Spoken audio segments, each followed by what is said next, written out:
Hey everyone, welcome to 20-Second Grindhouse, where we review the crappiest movies that I can find. Today we have a special episode for April Fool's Day with the movie April Fools, released in '86, I believe. This movie is interesting because it's a slasher movie that doesn't actually have any kills.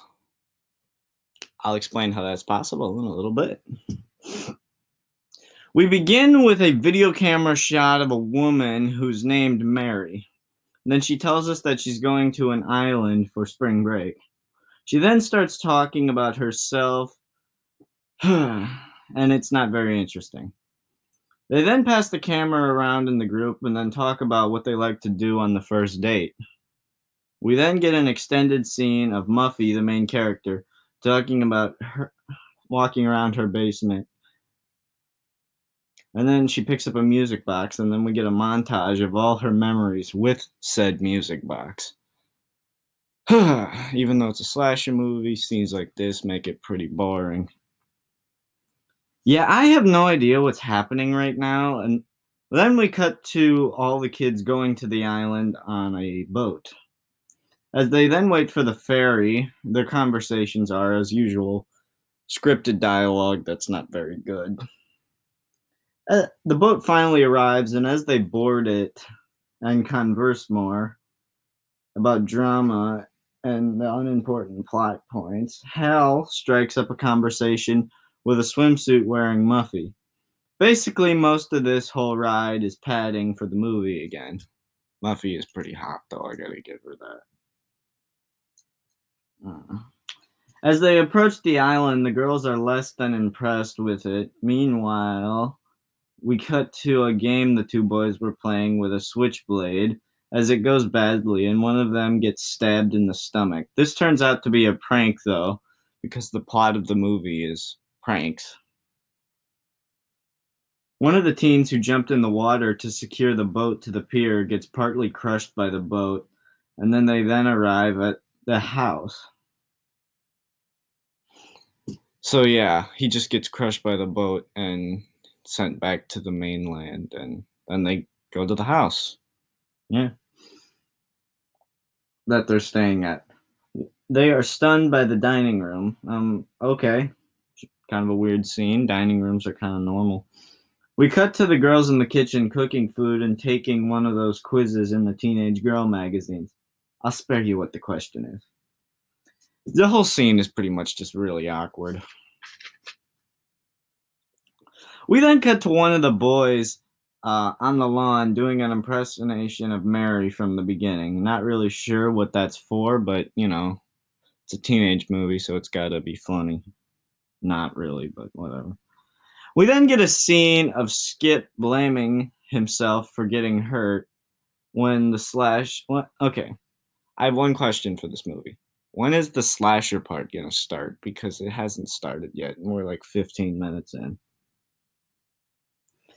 It is now dinner time, and then there's a lot of jokes that go on, and practical jokes aplenty.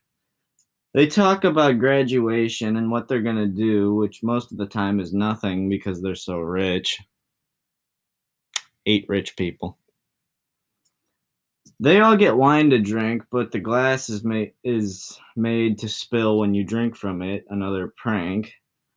We then get all the characters picking out their rooms. We then get another montage of pranks with an exploding sign and a sink that shoots water out. My bad. It's not a floating sign. I don't know what I'm doing, and I'm not going to reshoot this. So basically, the pranks are an exploding cigar and a sink that shoots water out. We're now half an hour into this, and nothing has happened so far.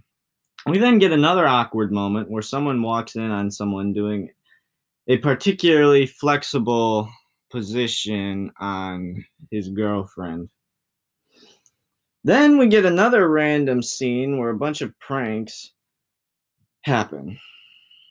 Throughout the movie, chairs start falling down and lights that won't turn off, and and then one person can't sleep, so he wanders down to the boathouse, and then we get a cheap jump scare with a cat before he is strangled, making him the first kill of the movie. And then we get more dialogue and random scenes. Two people are then in the boathouse getting it on, and when they find the body under the floorboards, one kid goes off in the woods all by himself. What do you think is going to happen? And then he again gets caught in a trap, hanging him upside down by his feet, and the killer reveals himself to him.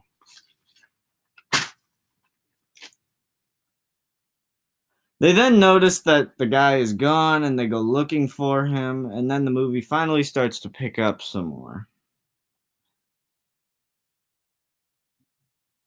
Their well and water now doesn't work, so they take up a huge scene trying to fix the well. Nikki then falls down in the well and finds a body hidden down there. Now is the time that they call the police finally. They then become more suspicious of each other. Nikki then tries to leave and then gets killed, and so does Nikki as she gets a look at the killer. Rob and his girlfriend then investigate the attic and find dolls that are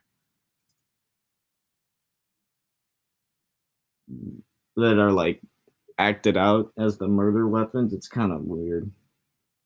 Rob and Nikki then find a room with blood all over the walls and on a body of another person. It is then found out that Muffy was at an institution instead of college, and she is extremely dangerous. They then go back up to the house to get a key to the boat. On the basement wall, then they go to the basement. In a basement wall, there's a family tree, and it is found out that Muffy has a twin sister named Buffy, who then locks them in the basement. While down there, they find Muffy's body. Nikki is cornered by Buffy and then chased with a large knife. The stab misses her, and she runs into the next room to find all of her friends alive. We then learn that Muffy is trying to turn it into a country club where they pull pranks on the guests and act like murders have happened and stuff.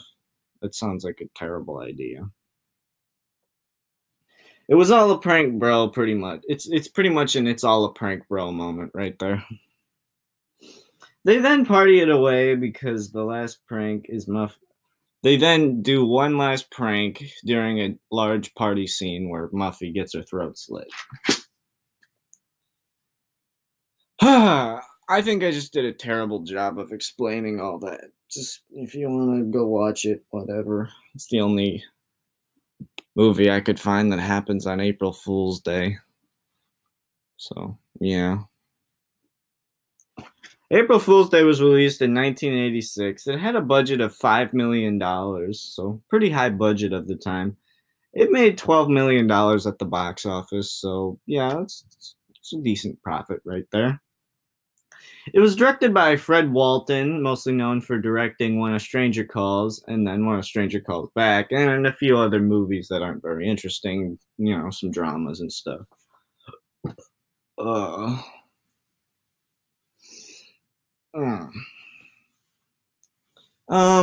Movie's kind of interesting.